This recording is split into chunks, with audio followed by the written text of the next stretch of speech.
मैं मीडिया के ख़ास प्रोग्राम चाय बिस्किट में फिर से आपका एक बार स्वागत है। आज हमारे साथ एक ख़ास मेहमान हैं रोशनी परवीन।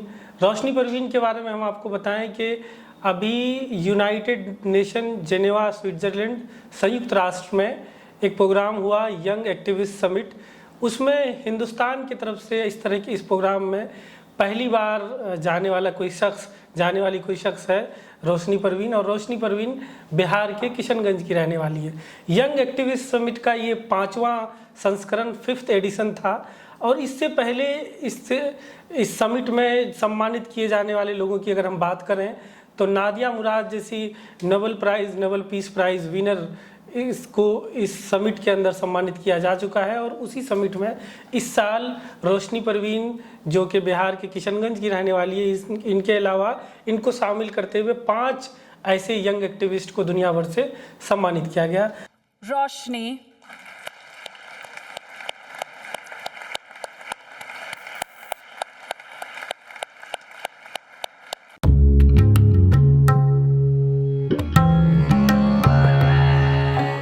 तो रोशनी परवीन कल ही वहाँ से वापस आई हैं और आज हम इनका इंटरव्यू कर रहे हैं। तमाम चीज़ों पर बात करेंगे, एक एक चीज़ के वहाँ तक का सफ़र कैसे मुमकिन हुआ, इस चीज़ पर सबसे पहले हम बात करते हैं। रोशनी जी, कैसे वहाँ तक पहुँची आप? यूनाइटेड नेशन का जो ये यंग एक्टिविस्ट समिट है, हिंदुस्तान की पहली कोई लड़की, मेरी उन लोगों से बात हुई, उन्होंने बताया कि हिंदुस्तान की पहली किसी लड़की को इस प्लेटफॉर्म पे बुलाया गया है।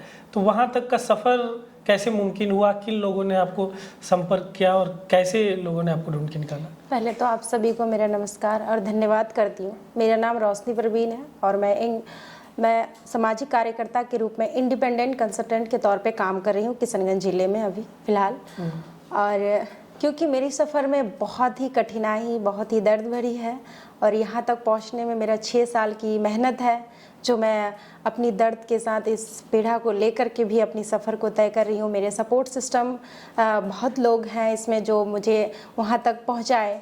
जैसे मैं अगर बात करूँ तो मेरे माता पिता भी इसमें सपोर्ट सिस्टम है। मेरे मार्गदर्शक सिराज सब्बीर सर हैं, फिर शिल्पा, निमृता, इंगुगु चेंज लीडर के सभी लीडर हैं। जैसे जब मैं मीडिया के द्वारा भी वेरिफिकेशन के लिए आया हुआ था तो मीडिया कर्मियों के भी इसमें बहुत सपोर्ट रही है, जिला प्रशासन की सपोर्ट रही है।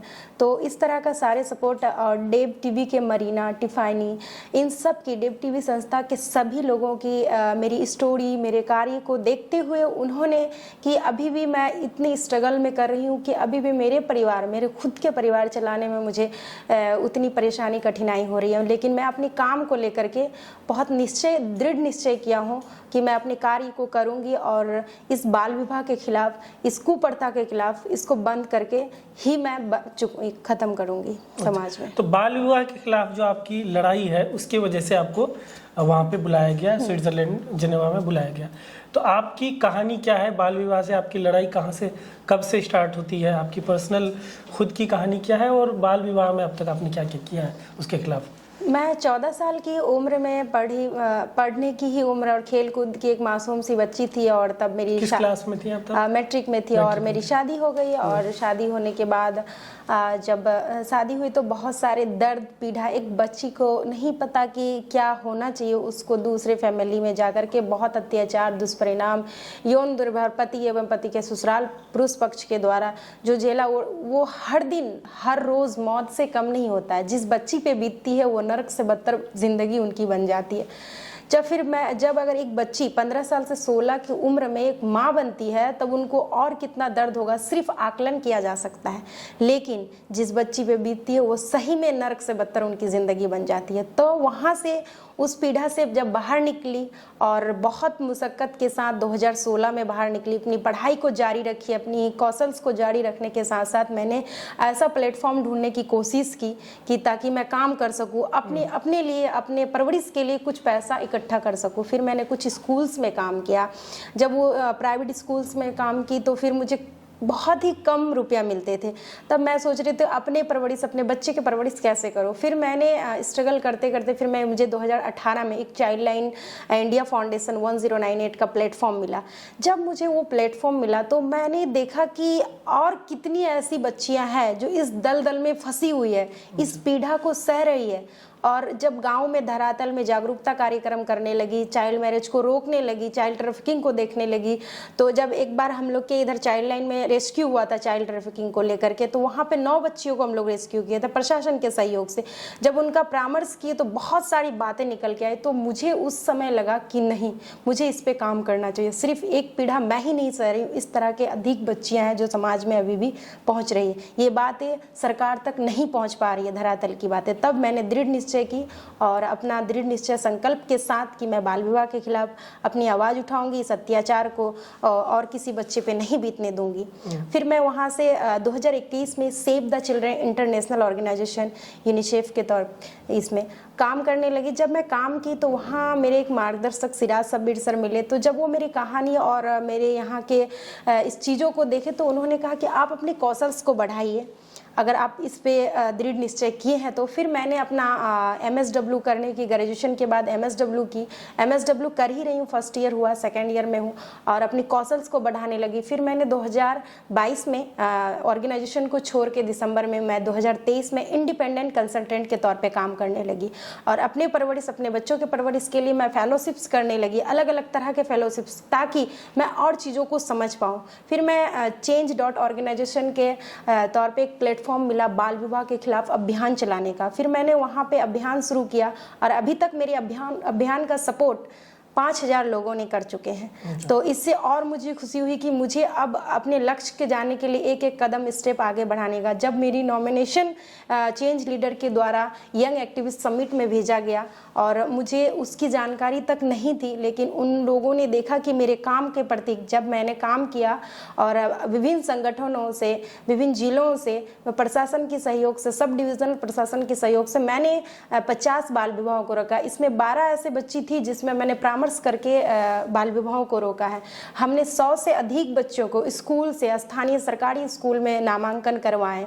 अभी मैं जुलाई में 2 ऐसी बच्ची थी जिनके बाल विवाह होने के कगार में थी, उनके माता पिता से बात करके, काउंसलिंग करके फिर मैंने शादी करवाई। तो इस तरह से मेरी जर्नी रही है।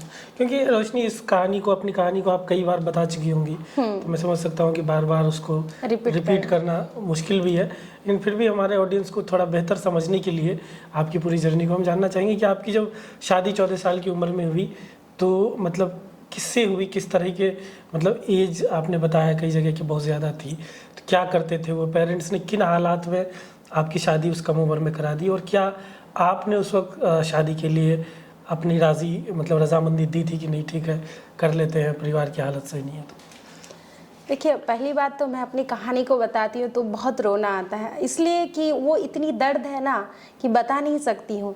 और अब मैं अगर रोती भी हूँ तो मुझे खुशी की आंसू आती है, क्योंकि मैं अब अपने लिए नहीं लड़ रही हूँ, अब उन बच्चों के लिए जो इस पीड़ा को झेल रही है। मैं तो उस पीड़ा से निकल चुकी हूँ, तो इसलिए अब अगर रोती हूँ तो उन बच्चों के लिए, उनके लिए रो रही हूँ, उनके प्रतिनिधि के रूप में मैं कहीं जाती हूँ, कार्य करती हूँ। तो और इसमें जब मेरी क्योंकि माता पिता एक गरीब फैमिली से अभी भी हैं और मेरे पिताजी हैं एक ऑटो ड्राइवर थे, तो क्योंकि धरातल पे ग्रामीण जो स्थिति झेल रही है, हालातें हैं, तो उनको लगता है कि जब बच्ची 12 साल 13 साल की उम्र में आ जाती है और उनकी उम्र में आने में माहवारी जब आती है तो उनको लगता है कि मेरी बच्ची बड़ी हो गए, उनकी शादी करा दी जानी चाहिए।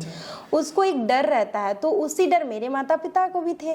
और जब उनको लगा कि और अगर कहीं, जैसे कि मेरा एक 45 साल के उम्र दराज आदमी से शादी करा दी जाती है, वो ये भी नहीं देखते हैं कि वो अनपढ़ है, वो सिर्फ यही देखते हैं कि वो पैसा कमाने वाला हो और एक थोड़ा सा पैसा वाले परिवार से हो, उसको ये दिखते हैं, क्योंकि वो सोचते हैं जो तकलीफें, जो दर्द हम लोग गरीबी स्थिति हालात में काट रहे हैं वो मेरी बेटी ना काटे।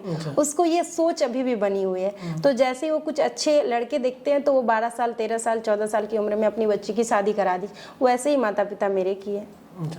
तो इसमें जब वो लड़के थे तो वो पांजीपरा के रहने वाले थे, तो फिर उनके द्वारा बहुत ही पीड़ाओं जो मैं बयान नहीं कर पा रही हूँ और मैं इस स्टोरी को क्रिएट खुल के नहीं बोल पा रही हूँ, क्योंकि बहुत सारे ऐसे चीज़ें थे जो मैंने कहा कि यौन दुर्व्यवहार को झेलना, तो इस तरह का पीड़ा अभी भी बच्चियाँ झेल रही है। तो उस वक्त आपने क्या शादी के लिए एग्री किया था? माँ बाप ने आपको समझा दिया था या उस वक्त भी आपने क्योंकि ये रिश्ता मेरे लिए नहीं आए हुए थे, मेरे गांव में, मेरे ग्रामीण में किसी और के लिए आए हुए थे। जब क्योंकि ये कॉमन चीजें हैं, ग्रामीण में जब शादी होती है किसी और के यहाँ पड़ोसी में, तो कुछ लोग जो गेस्ट आते हैं अतिथिगण, तो उन्होंने क्या करते हैं कि वो ढूंढते हैं अपने लिए लड़कियां, तो दूसरों के लिए आए थे। जब मैं एग्जाम दे के आई मैट्रिक का और मैं बैठी तो उन लोगों को लगा कि ये बच्ची अच्छी है, तो फिर मेरे माता पिता को आया। जब प्रपोजल आया तो मेरी माता पिता को लगा कि इतने अच्छे परिवार से हैं, इतने घर से हैं, तो हम लोग को बिल्कुल करना चाहिए। तो मुझे, क्योंकि मैं एक बच्ची थी, मुझे नहीं पता शादी के बाद क्या होता है, क्या है नहीं है, समझ नहीं थी उतनी। तो फिर जब मुझे पूछा भी नहीं गया था, जब शादी होने वाली थी, डेट हो गई, तो मुझे बस इतना ही कहा गया कि आपकी शादी हो रही है। तो मेरे जीजाजी द्वारा, तो मैंने कहा कि जैसे आपकी मर्जी, और जैसे मेरे माता पिता खुश है वैसे मैं खुश हूँ। मुझे नहीं पता, क्योंकि मैं जब पढ़ाई भी करती थी क्लास 8 में, तभी मेरे मेडल्स स्कूल्स में, जिला में, हमको बहुत सारे खेल में भी मेडल मिल जाए। तो मुझे एक जुनून था कि मुझे कुछ करना है तब भी। तो मुझे लगता था कि मेरे माता पिता के लिए हम कुछ कर रहे हैं, तो उस खुशी को, उसकी खुशी जब देख रहे तो मुझे लगा कि उनकी खुशी में मेरी खुशी है। और फिर शादी हो गई। उस समय पूछा नहीं जाता है, गाँव में कोई भी ऐसी बच्चियों को पूछा नहीं जाता है, माँ बाप ही फिक्स करते हैं शादी। तो ज़्यादातर जो हमारे इलाके में, या जो ज़्यादातर बाल विवाह की स्थिति है, ज़्यादातर पेरेंट्स को खुश करने के लिए ज़्यादातर बच्चियां, आप जो अभी इलाके में घूम रही है, तो ज़्यादातर क्या इसी तरह के केस हैं कि बच्चियां जो है माँ बाप नाराज़ ना हो जाए, इस वजह से, और डरती है, आवाज़ उठाने में भी डरती है कि अगर हम आवाज़ उठाएं, पता नहीं मेरे साथ कोई देंगे या नहीं देंगे। उस समय इतना तो जानकारी नहीं था, क्योंकि उस समय कानून के लॉ की भी जानकारी मुझे नहीं थी, मुझे खुद को नहीं थी। तो ये चीज़ मैं एक्सेप्ट करती हूँ कि उस बच्चों को भी उनके अधिकार की जानकारी नहीं है। अगर उस समय मुझे भी इस अधिकार की जानकारी होती तो मैं भी आवाज़ उठा पाती। तो ये भी उनको जानकारी, ना ही तो उनके माता पिता को जानकारी है। अच्छा, तो आपका 3 साल के बाद तलाक हो गया, तो बाकी की पढ़ाई क्या आपने तलाक के बाद कंटिन्यू की? क्योंकि 10वीं में आपकी शादी हो गई थी, 10वीं कंप्लीट हो गया था उस वक्त, तो उसके बाद आपने 11वीं 12वीं, फिर ग्रेजुएशन, फिर आपने बताया MSW भी किया है। उसके बाकी की पढ़ाई आपने फिर खुद से? हाँ, मैं मैट्रिक से ही खुद से ही पढ़ाई किया हूँ। मुझे उस पीढ़ा के साथ में भी मुझे कोई हेल्प नहीं किए। मुझे मैट्रिक में मैं फर्स्ट डिवीज़न की थी, उसमें मुझे 10,000 मिला था। तो फिर उस समय मैं उनकी पढ़ाई उन्हीं से ही इंटर की। क्योंकि इंटर, तो ये मैट्रिक में फर्स्ट डिवीज़न जो शादी से पहले, उस वक्त शादी तय हो गई थी? हाँ, शादी हो गई थी, रिजल्ट से पहले ही शादी हो गई थी। अच्छा, रिजल्ट से पहले हो गई थी। अच्छा, उसके बाद फिर आपने, तो बीच में गैप आ गया पढ़ाई में शादी के बाद? नहीं, गैप नहीं आया, क्योंकि मैं एडमिशन ले चुकी थी। पढ़ाई के लिए बहुत जद्दोजहद चला, तो लोग चाह रहे थे कि नहीं पढ़ाऊं, लेकिन मैंने कहा कि मुझे, आप लोग कोई चाहे या नहीं चाहे, मेरी पढ़ाई को मैंने रोक सकती हूँ। तो पापा ने एग्री किया कि ये इंटर में मारवाड़ी कॉलेज में एडमिशन लेंगे। तो उस समय कॉलेज नहीं जाना पड़ता है और सिर्फ एग्जाम के वक्त, तो उन लोगों ने सबने एक्सेप्ट किया, ठीक है एडमिशन करा देते। तो एडमिशन में उन लोग जो पैसा था, उन लोग कोई, या माता पिता बोले हम लोग खर्चा नहीं देंगे। मैंने कहा मैं खुद की खर्चा खुद उठाऊंगी। तब वहीं से फिर मैंने अपना खर्चा उठाने की स्टार्ट की। फिर मेरी डाइवोर्स हो गई, तो फिर मैंने अपना पढ़ाई खुद कंटिन्यू की। अच्छा, अभी आप जो काम कर रही हैं बाल विवाह के खिलाफ, तो किस किस तरह के कंडीशन के परिस्थितियों में माँ बाप जो है बच्चियों को कम उम्र में शादी करा रहे हैं समाज के अंदर? क्या क्या, एक तो आया कि बच्चियाँ, माँ बाप जो कह रहे हैं वो मान लेती हैं, और क्या किसी तरह की ये है कि क्या पैसा देकर भी हो रहा है, कि कुछ केसेस ऐसे भी खबरें आती हैं कि माँ बाप की स्थिति घर की ऐसी है कि लड़के वाले ने कुछ पैसा ऑफर किया और फिर वो एक तरीके से बाहर से ज़्यादातर आते हैं कि राजस्थान से, हरियाणा से, यूपी से, उस तरह का भी क्या केस देखने को मिल रहा है? अभी तक तो मुझे नहीं दिखे हैं, लेकिन मैं सुनी हूँ कि राजस्थान से कुछ लड़के आते हैं और बाहर के देशों के लड़के आते हैं, और यहाँ माता पिता, बस बच्चियाँ खूबसूरत होनी चाहिए उनकी नज़र में। अगर क्योंकि गरीब घर में बच्चियाँ माशाल्लाह बहुत अच्छी होती है, तो उनको लगता है कि उनके माता पिता एक्सेप्ट भी कर लेंगे और वो कुछ ऑफर भी रखते हैं। ऐसे हुए हैं, मेरे ग्रामीण में हुए, लेकिन वो बच्ची का एज 18 वर्ष से ज़्यादा थी, इसलिए मैं उसके खिलाफ आवाज़ नहीं उठाई, नहीं तो मैं आवाज़ उठा पाती। और ऐसे केसेस थे। और मेरे खुद के आंगन में भी एक बच्ची का शादी जब हो रही थी, तो वो चाइल्ड मैरिज हो रहा था, तो दादा की लड़की का ही था, तो फिर मैंने उसमें भी अपना ये लिया था, जो करने का था वो प्रोसेस में की थी। तो इस तरह का केसेस बहुत मिलते हैं। और उस तरह का हम लोग परामर्श करने की मैं पूरी कोशिश करती हूँ कि आप ना दें। और ज़्यादातर कमी जागरूकता की है और बच्चों की जानकारी उन लोगों माता पिता को भी नहीं है और बच्ची को खुद नहीं है, क्योंकि 8 क्लास के बाद ना वो बाहर नहीं निकल सकती। उसकी माता पिता को ये सोच बनी हुई है ग्रामीण में कि अगर मेरी बच्चियां बाहर निकलेंगे तो पता नहीं मेरी इज्जत की क्या होगा, उसे ये डर रहता है, ये मानसिक सोच बना। वो नहीं चाहते, वो चाहते कि मेरा बेटा मेरे लाठी का सहारा बने, मेरे बुढ़ापे का सहारा बने, बेटी ना बने। उसकी ये सोच बनी हुई थी, उसको एक डर एक भय बना हुआ है। तो ये चीज़ उस पर निकालना है। और उसको लगता है कि जब माहवारी आती है ना तो उसमें ये डर बना हुआ है कि जब माहवारी आती है तो पता नहीं मेरी बेटियां गलत तो नहीं कर लेगी, उसको ये डर बना हुआ है। तो ये नहीं कि वो अपनी बेटियों को तरीकों से सिखाए क्या है नहीं है, क्या गलत है क्या सही, चीज़ों को ये नहीं हो पाती है ज़्यादातर। तो जब आप इस तरह का, जैसे आपको कहीं पता चला कि बाल विवाह हो रहा है, तो आप जाती हैं तो उधर से क्या परिवार जो है वो फिर क्या आपसे लड़ने नहीं आता है, बोलता नहीं है कि हमारे घर का मामला है, तुम कौन हो, क्यों आ रही हो, हमारे घर के मामले में क्यों दखल अंदाजी दे रही हो? या सोसाइटी की तरफ से, समाज की तरफ से क्या किसी तरह का आपको दबाव नहीं बनता है कि क्यों इसमें आ रही हो? या जो आम बोलचाल में हमारे यहाँ बोलते हैं कि क्यों नेतागिरी करने आई हो, हमारे घर का मामला? बिल्कुल, तो इस तरह की चीज़ें क्या सुनने को नहीं मिलती? दिन दिन काम करते हैं, दिन दिन चैलेंजेस में मेरा बढ़ते जा रहे हैं और बहुत सारे चैलेंजेस लाइफ में हैं। ऐसे ऐसे चैलेंजेस आए हैं कि मैं बता नहीं सकती हूँ। मैं तो पहले अपने घर के खुद से स्टार्ट कर रही हूँ। जब मेरी दादा की लड़की 2018 में उनकी शादी हो रही थी, उनको रोका गया तो ऐसा मतलब मैं मिला कि अब तक उन लोग मेरे से बात नहीं करते हैं। अच्छा। और उस समय ऐसी स्थिति थी कि मेरे पे पंचायत बैठाने का ये कोशिश किया, वो कोशिश, लेकिन 2 साल बाद फाइनली बच्चे की शादी रुकी। लेकिन 2 साल बाद उनकी शादी हुई तो उनकी शारीरिक हेल्थ अभी बहुत अच्छी है, तो मैं इस बात से खुश रहती हूँ। तब भी मैंने हार नहीं मानी। और बहुत जगह पे अगर मैं खुद रोकने नहीं जाती हूँ। मैं पहले अगर सुनती हूँ किसी की शादी हो रही है, मैरिज हो रही है, तो मैं उसके माता पिता से कॉन्टेक्ट करती हूँ। मैं उनको हर चीज़ की जानकारी देती हूँ कि ऐसे ऐसे। वो नहीं मानते हैं, उसके बाद वो बात करना तक मुझसे पसंद नहीं करते। फिर मैं छोड़ देती हूँ 1 हफ्ता की अभी टाइम है। फिर मैं प्रशासन के सहयोग लेती हूँ कि आप सब जाए वहाँ। अगर नहीं होता है तो मैं शिक्षक को भेजती हूँ, स्कूल शिक्षक को भेजती हूँ। मेरे साथ इतने चैलेंज आते हैं कि उसके साथ जब उसकी शादी भी रुक जाती है तो मैं उसके साथ जल्दी मिल नहीं पाती हूँ बच्चों के साथ। उनको लगता है कि अगर ये मेरे बच्चे के साथ मिलेगी तो ये शादी ही नहीं करने देंगे। बहुत सारे चैलेंज आते, क्योंकि बाल विवाह को रोकना सबसे ज़्यादा टफ काम है। और इसमें मुझे इतने चैलेंजेस आए कि मुझे ग्रामीण के लोग मेरे साथ बात करना तक अभी भी बंद कर दिए हैं। तो होता क्या है कि हम ग्रामीण से निकल करके कि चल अपने ग्रामीण के लोगों के साथ नहीं कर पाते हैं तो हम पहले बाहर के लोगों को करें। फिर मैंने इसीलिए अपना कदम खगड़िया डिस्ट्रिक्ट में मैंने काम किया। जब मैं खगड़िया डिस्ट्रिक्ट गई यहाँ से काम करने के लिए, तो मैंने देखा कि आदिवासी महादलित टोलाओं में हमसे ज्यादा है। हम सोच रहे किशनगंज में ही सिर्फ है, नहीं, ये सीमांचल के पूरे इसमें है। जब महादलित टोला मैंने देखा, वहाँ पे मैंने 12 शादियों को रोका। और इतने कम उम्र में 16-17 की यूनिसेफ की टीम आके देखी कि सही में यहाँ पे हो रहे हैं। प्रशासन के सहयोग से मैंने रोका। तो बहुत सारे चैलेंजेस, मुझे धमकियाँ मिलती थी कि आप ऐसे कर रहे हैं, मेरे बच्चे को खराब कर देंगे, तो आप क्या रिस्क लेंगे, आप जिम्मेदारी लेंगे। तो मैं उसको अपने परामर्श के दौरान उसको क्या करती थी कि जो उनका आर्थिक स्थिति है उनसे उसको सोशल प्रोटेक्शन स्कीम सरकार की जो योजना है उनसे जोड़ने की कोशिश करती, ताकि उसका 2 रुपये आए तो खुशहाली जिंदगी जिए। जैसे कि मैं अगर सरकारी योजना बचाऊं, जिसके पिताजी नहीं है उसको प्रायोजन योजना से जोड़ना, जिसके माता पिता नहीं है उसको प्रवरिश योजना से जोड़ना, परिवार के लिए भी ई श्रम कार्ड बनवाना, राशन कार्ड बनवाना, उनको तरीका बताते कि आप कीजिए, मैं आपके सपोर्ट में हूँ, ताकि वो मेरे लिए पॉजिटिव सोचे और वो उसको लगे कि मैं उसके लिए सोच रही हूँ। तो जिन बच्चियों को आपने बाल विवाह से बचाया है और कई साल हो गए, फिर उनकी शादियाँ हो गई जब 18 साल से ज़्यादा की उम्र के बाद, तो उन बच्चियों से जब आप वापस बात करती हैं तो वो उनका क्या हो रहता है कि क्या वो खुश हैं कि आप उस वक्त आपने उनकी मदद की, मतलब उनसे बात होती है तो उनका क्या फीडबैक क्या रहता है और क्या बताती हैं आपको? उसकी फीडबैक ही तो मेरी ताकत रहती है। अच्छा। काम करने को मेरी उत्साह ऊर्जा बढ़ती है। अगर उसकी फीडबैक मुझे नहीं रहती तो शायद मैं काम नहीं कर पाती इस क्षेत्र में, मैं टूट जाती, बिखर जाती।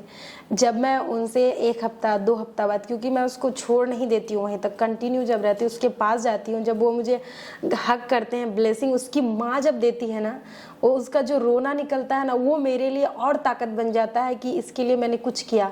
अभी मैं फ़िलहाल एक केस की बताऊँ, मुझे जुलाई में एक केस मिला अभी फ़िलहाल। मेरे ही गांव से कॉल आया कि बच्ची की शादी हो गई थी, उसकी एज अभी 18 साल हो रही है, 6 महीना पहले उसकी बच्चा हुआ है, बेटा हुआ है, और उसके पति मृत्यु हो गई है किसी बीमारी के कारण। अब बच्ची 18 साल की अभी हो रही है। तो उस स्थिति में जब मुझे कॉल आया, मैंने उनको पहले अपने से समझाया, बहुत परामर्श की ताकि तुम हिम्मत बनो, आत्मनिर्भर बनो। फिर उनको मैं अपने घर बुला करके 2-3 घंटा रखी ताकि वो अपने में फील करे, अच्छा लगे।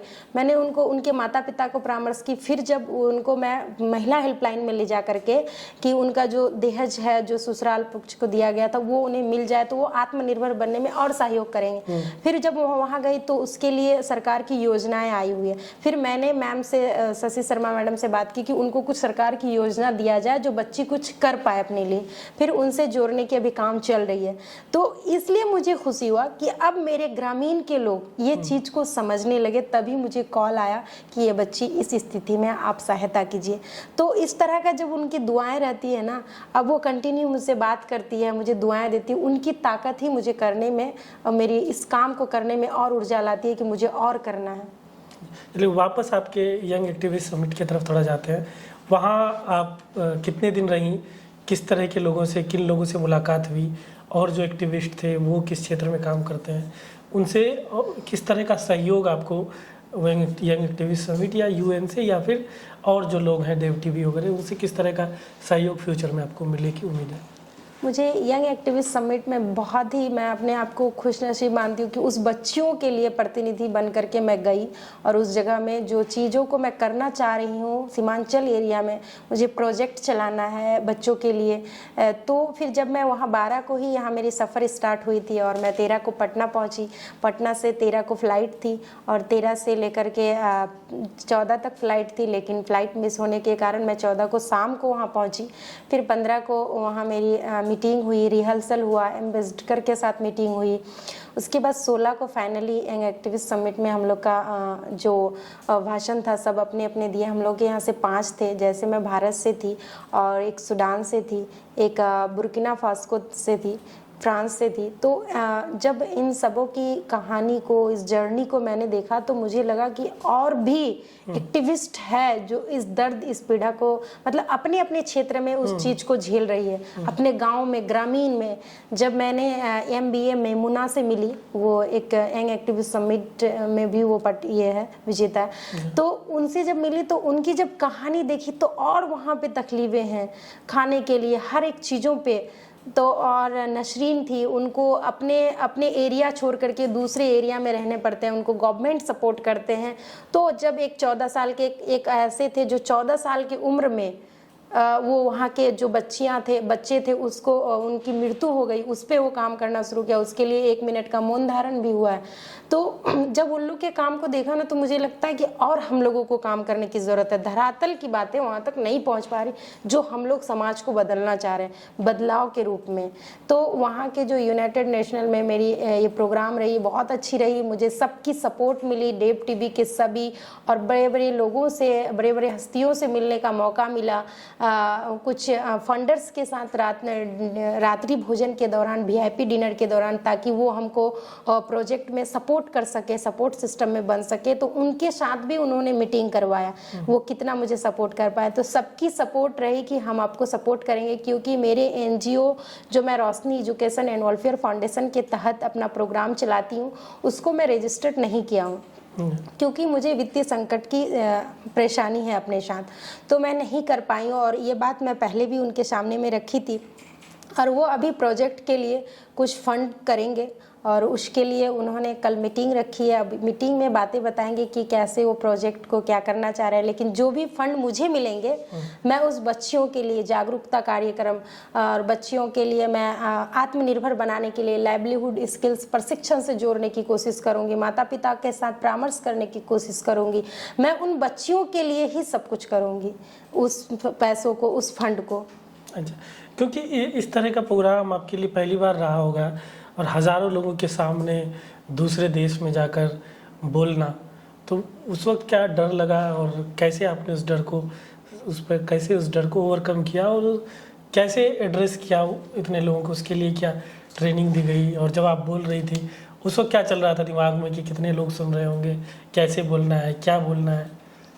बहुत डर भी बना हुआ था, लेकिन बहुत खुशी भी थी, अंदर से एक्साइटेड भी मैं थी कि क्योंकि मुझे कभी ऐसा मंच या ऐसा प्लेटफॉर्म 6 साल के अपने कार्य के बाद मिला, और अगर मिली भी है तो बहुत ही छोटा मिला है, लेकिन उतना नहीं, अपनी बात को मैं सही से भी नहीं रख पाती हूँ, क्योंकि मैं कभी इतनी बड़ी प्लेटफॉर्म देखी नहीं थी। जब उन्होंने रिहर्सल कराया तो उन्होंने कहा कि आप बच्चियों के प्रतिनिधित्व के रूप में आए हैं, अपने आप को पहचानिए, आप में बहुत ताकत है।